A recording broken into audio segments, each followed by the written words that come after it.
Have you ever watched your kid just playing with some blocks or scribbling away with crayons and wondered what is really going on in their head?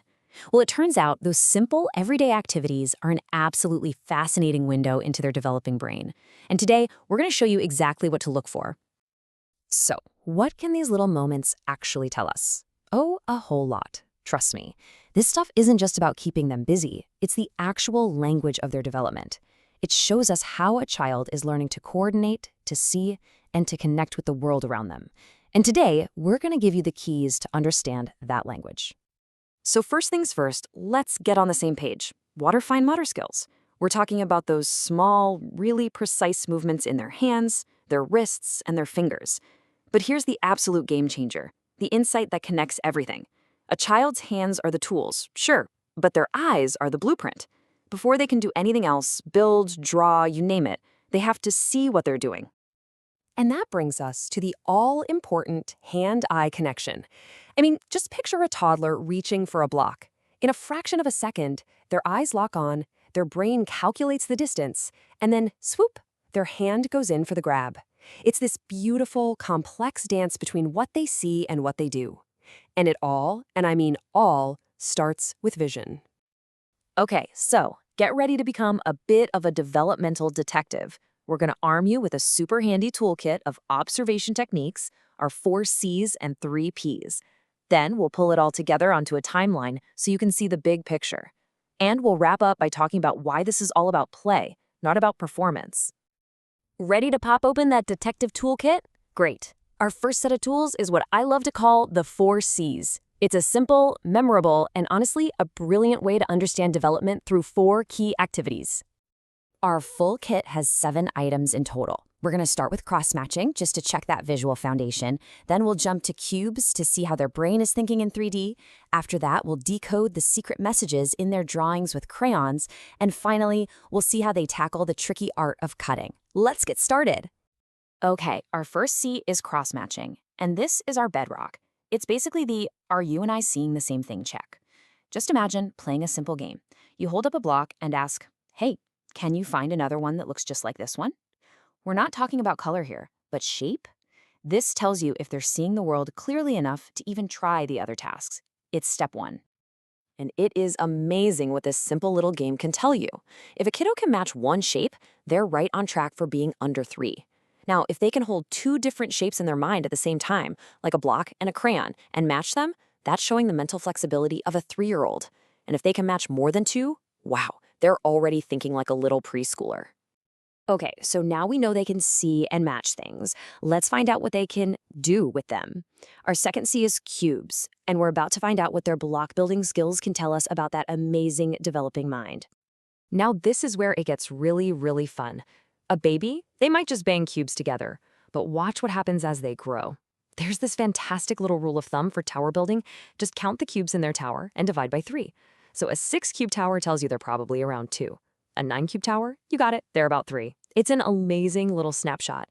And then, whoa, things get complex. A horizontal train or a bridge at age 3, stairs at 4, and even a 2-level bridge by 5. You ever look at your child's scribbles and just think, what in the world is that? Well, guess what? Those scribbles are a secret code, and they can tell you a ton about their brain. With our third C, crayons, we are going to crack that code. You know, it all starts with those simple up and down scribbles. But as their motor control gets sharper, those scribbles turn into deliberate lines. And then, around age 3, they can draw a closed circle. That's a huge cognitive leap. It means they can actually plan a motion and come back to where they started. From there, it's just this incredible, steady progression to more complex shapes. A square, a cross, a triangle, and then that notoriously difficult diamond. And it is always so much fun to see how they draw people, isn't it?